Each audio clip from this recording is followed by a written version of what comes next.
2022 has been full of ups and downs in terms of film, as I discussed yesterday in the worst films of 2022. But today is the best and the brightest of 2022, and as always, the better part of the year is talking about the best films that come out. The worst is always something to discuss, but I think the best is typically where a year shines. I think 2022 is one of the best years of film that we've gotten in a few years. I think that has to do more with individual films having success over the massive market films. Marvel has seen a significant downturn, which is upsetting, but also it creates an opportunity for more films to get a spotlight over the mass market darlings. Of course, my opinion is going to be significantly different than yours or someone else's, so as always, be kind in the comments, be courteous to others, be respectful, of course. But let me know what your top 10 or whatever opinion is for the best movies of 2022 are.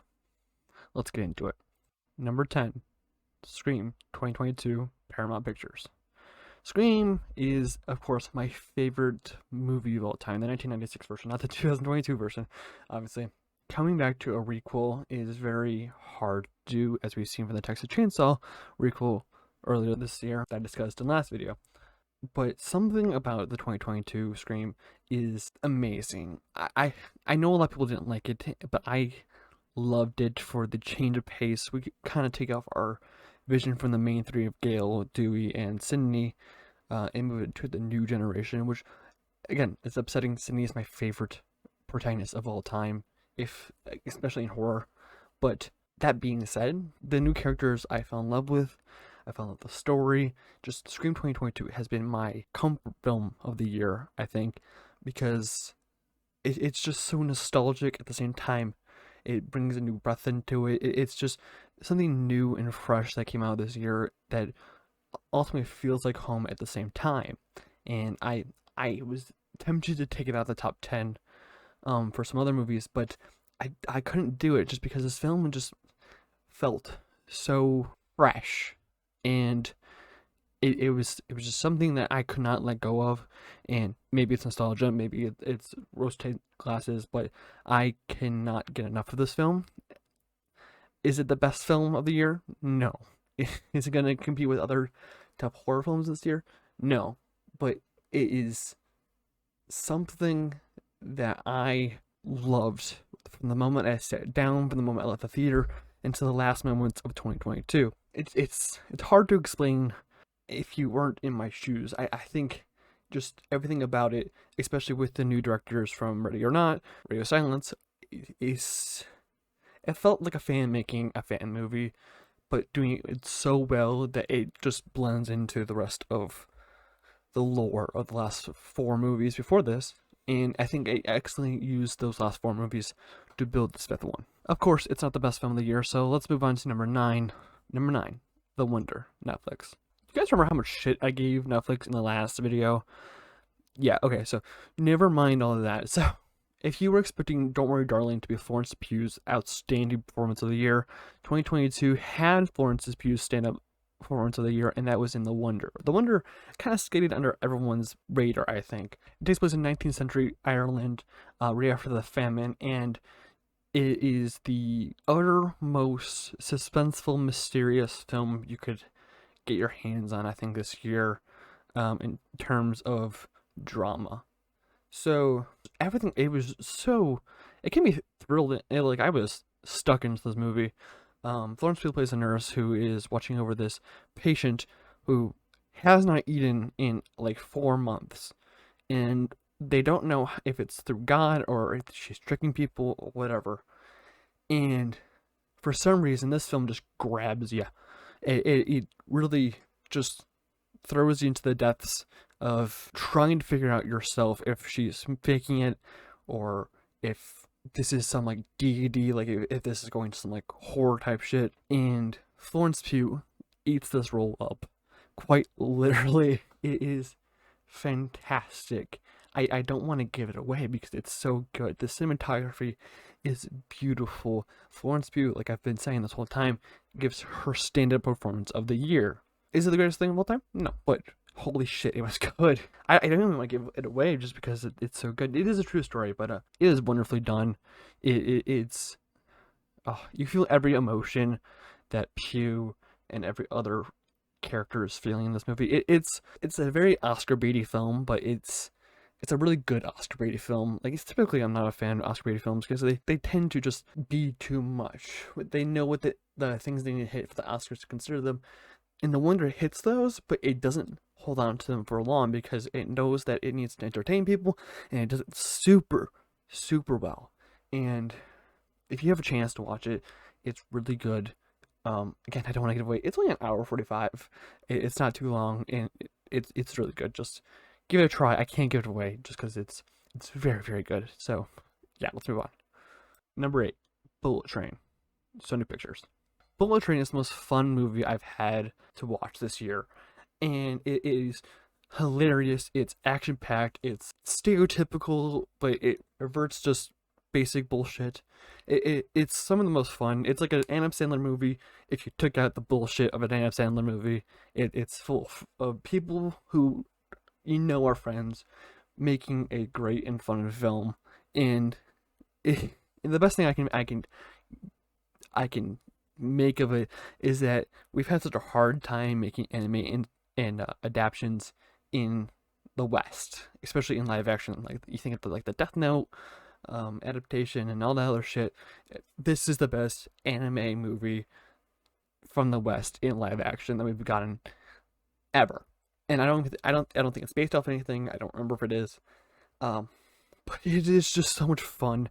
Every character has something to them to immediately make you feel like attached to them. Most significantly, Tangerine and Lemon, and I love them very much both. I really want a prequel with just both of them. I think it'd be so much fun. But it's over the top. It's funny. It's fun. It's action packed. It is literally the most fun I had in the theater this year alone. Obviously, it's not the best film I think I've watched this year, but it is so well done. David Leitch brings in his background from John Wick in Deadpool 2 and intertwines them perfectly in this film with great action and great comedy.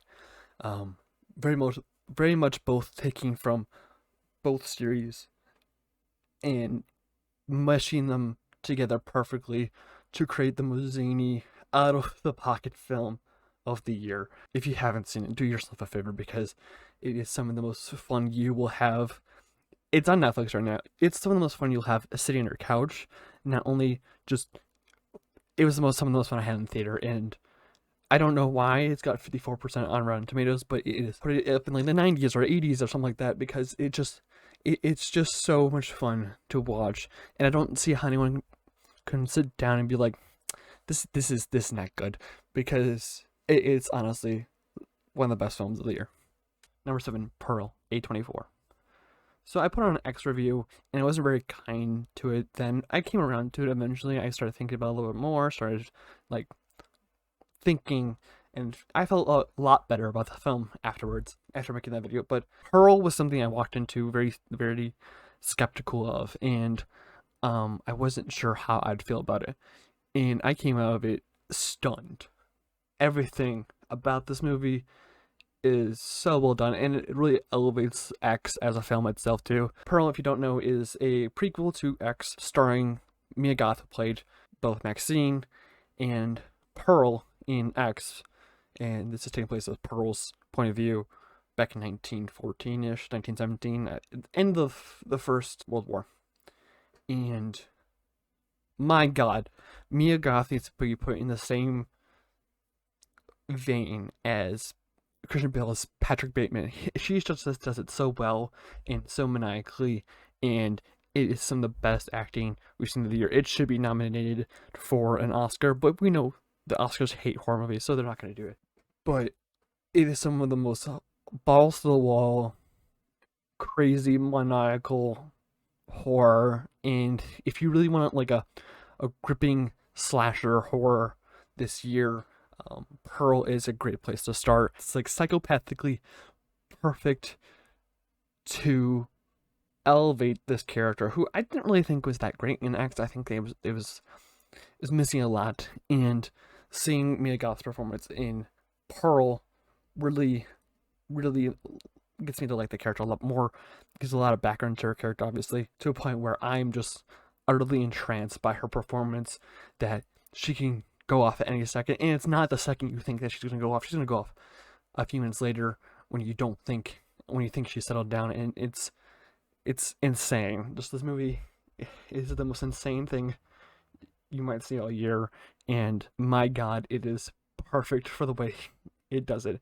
I think X is great now, but Pearl is fantastic. If you didn't really like X as much as I did, Pearl is the perfect substitute for that X feeling. Pearl is just, it is the feeling of the id taking over in a cinema screen, and especially that ending scene, it is so uncomfortable and so eerie. It really has me hyped for next scene whenever that comes out.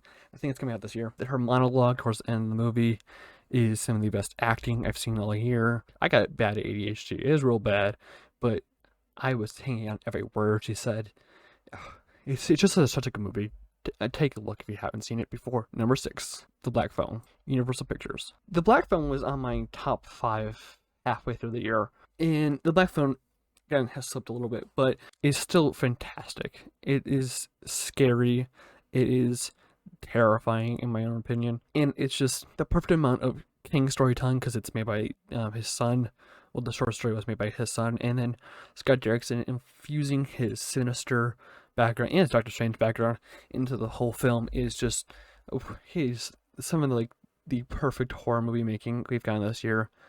Ethan Hawke's The Grabber is the most terrifying villain we've probably gotten for a while. Ethan Hawke, who's done a whole heel turn this year with The Grabber and also his character in Moon Knight. Man, this guy should have been playing horror villains since the start, because this guy is terrifying. He's been a hero for a long time, but Ethan Hawke scared the shit out of me, man. I don't know what was about him, but like, I mean, I'm always scared of people like home invasion movies and kidnapping stuff. It's always scary to me, but my God, Ethan Hawke takes it to another level, and I literally was.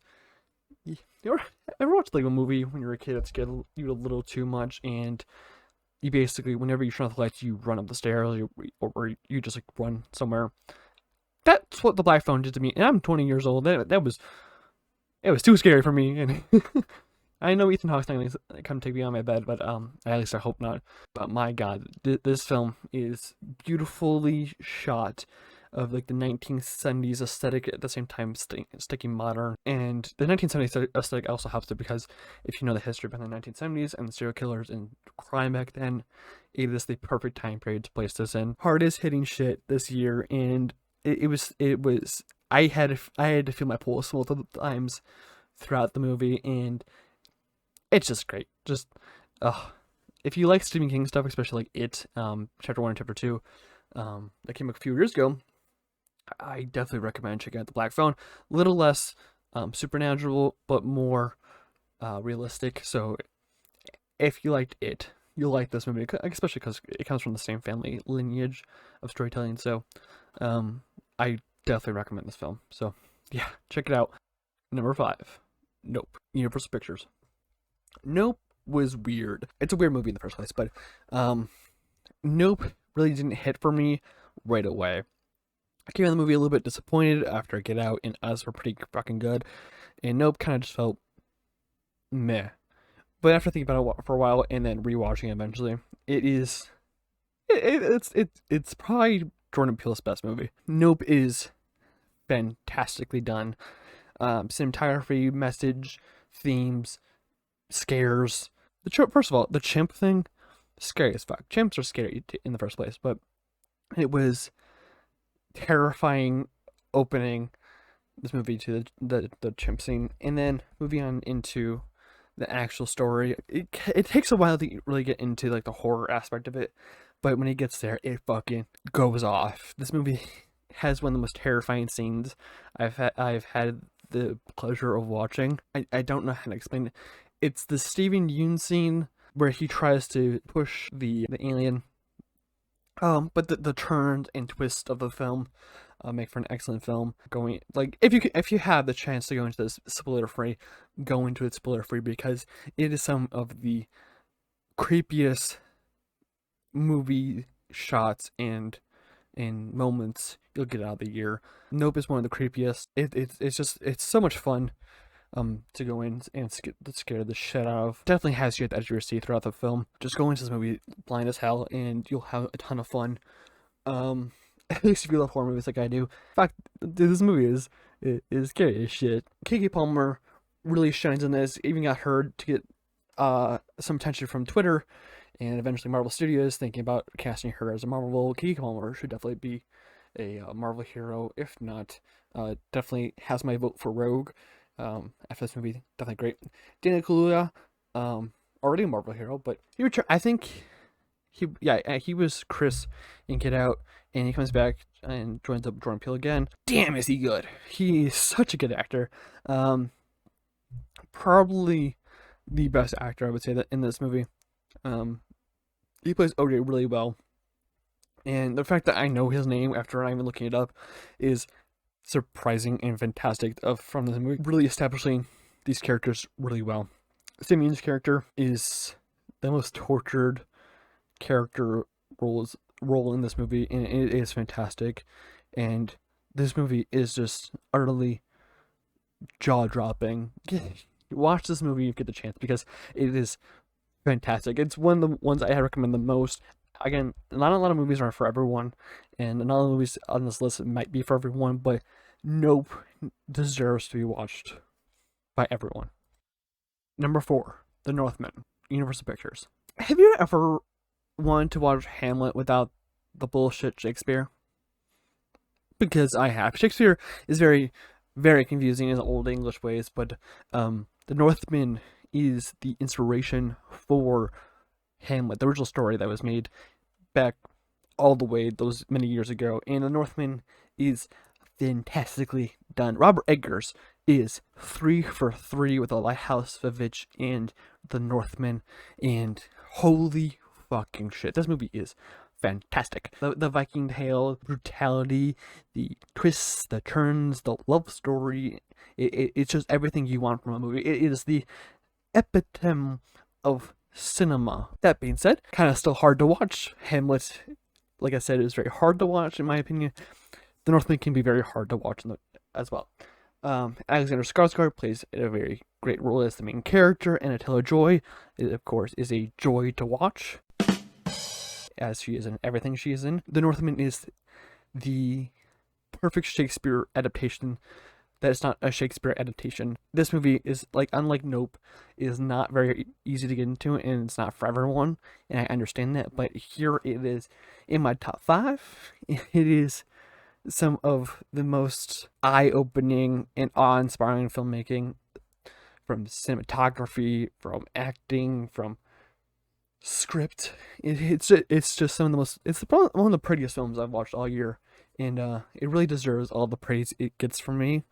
I get that a lot of people kind of fall off of it after a while because, again, it's not very easy to watch, but so much fun to watch if you really, really get it, and you sit down and actually just watch it, not on your phone or anything like that. If you just sit and watch it, it is some of the best filmmaking of the year, and it's just, it needs to be watched to be described perfectly, and I don't think I have the ability to do that, but it is some of the, it's just a beautiful film to watch, and it really deserves more praise than it's been getting this year. Would I say it's one that should be in the best picture discussion? Probably. It's not even very Oscar baity, but it deserves to be Oscar baity. Like, fuck, it's a good movie. If you've watched any of Edgar's other films, The Lighthouse and Vivitch, both are very horror orientated. This one is not, but it does have a lot of horror aspects to it, and does it in such a way that, watch The Northman, because it's fucking great. Number 3, The Menu, Searchlight Pictures. The Menu is a movie that has gone up and down my top 10 since it got released. Yeah, it's gone up and down my top 10. It's been 10, it's been 5, it's been 1 at one point. It's gonna sit down here at 3. The Menu is a horror movie described much like The Northman.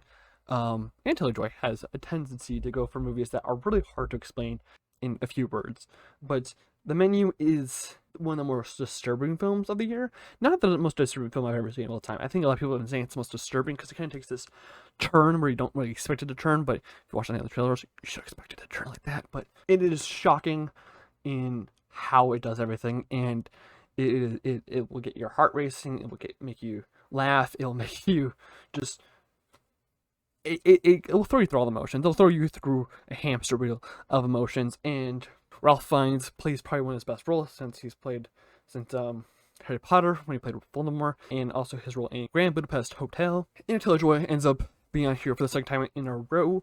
And Taylor-Joy again is a joy to watch in anything she's been in. Hung Chao, forgive me if I said her name wrong, plays an amazing secondary antagonist, probably the third best role in this movie, if not second, to Ralph Fiennes himself. And it's really, if I'm saying something is better than Anya Taylor-Joy's performance, because I love Anya Taylor-Joy as an actress, if I'm saying that anyone is better than her, it is a high compliment to them. Because I think Anya Taylor-Joy might be the best actress working in Hollywood today. But Ralph Fiennes does an amazing job as an antagonist. I am utterly terrified of this man. Not from his Voldemort performance, but from this performance alone. But holy shit. It's hilarious in the way it does it, but it's also terrifying. Like I said, it will throw you through a hamster wheel of emotions. And I think that's what's perfect about this movie. You'll walk out of it and just be like, holy shit. Because I think that's all you can say is it's just a holy shit movie. It's great. It's on HBO Max right now. If you haven't seen it before, please go see it, because I really, really love this. Mark Malloy definitely deserves some more work. He's the director of the film. After this, because holy shit. Again, like I said, the holy shit movie. Just go in knowing that, and then come out and then just feel everything that movie made you feel, because it's pretty fucking good. Number 2, The Batman, Warner Brothers Discovery. I did a whole review back when the movie first released, and I feel exactly the same about it. The Batman is one of the best films of the year. Cinematography, acting, everything around this movie is perfect, and it's the perfect adaptation of Batman, in my opinion. I don't think any other Batman movie comes close. I think The Dark Knight gets dwarfed by this movie because of how well it does it. Robert Pattinson plays a perfect Batman / Bruce Wayne. The Riddler is terrifying, at the same time realistic in the way that he's portrayed. Everything about the movie is fantastically done. The Batman is the best adaptation of Batman there has been, and for my love of Batman, that is high praises, and it is the only CBM to manage to hit this list for me, because I feel like every other comic book movie is kind of just meh this year, if not terrible. But yeah, the Batman is a different beast all on its own. I don't get the hate behind it. It is almost a 3-hour movie. It is a noir film, and I kind of get that people, when they go into a comic book movie, are expecting action and very little else to do there. But Batman is honestly, I think it's the best comic book movie in the last decade, if not 2 decades. There's nothing in my mind that has surpassed it or can surpass it right now. We'll see for next year with everything coming out. I think the Batman will stand the test of time throughout. It's the perfect adaptation, and I don't really think I need to say much more. If you want to hear what I had to say more, it's up in the corners. Take a look. I'd also like to give some honorable mentions to some films that also came out this year, but didn't hit the top 10 threshold for me. Prey was a fantastic film that was in my top 5 for a long time, but I just couldn't keep it there. There was just so many other films that deserved that spot, and ended up getting kicked out to the top 15-ish. But it is a fantastic horror film, and definitely the right step for the Predator franchise. Barbarian, everyone was raving about it, and I decided to check it out.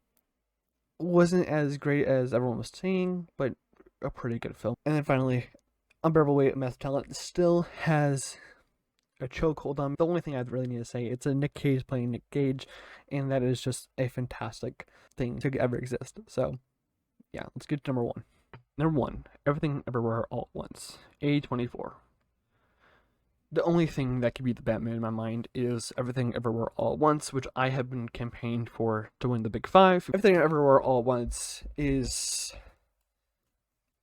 a ball of everything. Everything Everywhere All at Once hits every emotional point, hits every storytelling peak, and it's also the most out there and crazy and zany film you can have at the same time as being one of the most impressive storytelling monuments of this year, if not the last few years. Like, I haven't cried so as much in a film than as when I watched Everything Everywhere All at Once.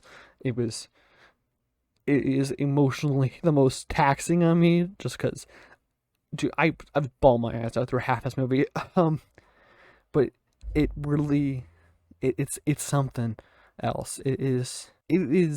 I get that online. There's a lot of like people who are like, they're just like, this is the greatest film of all time. It's not.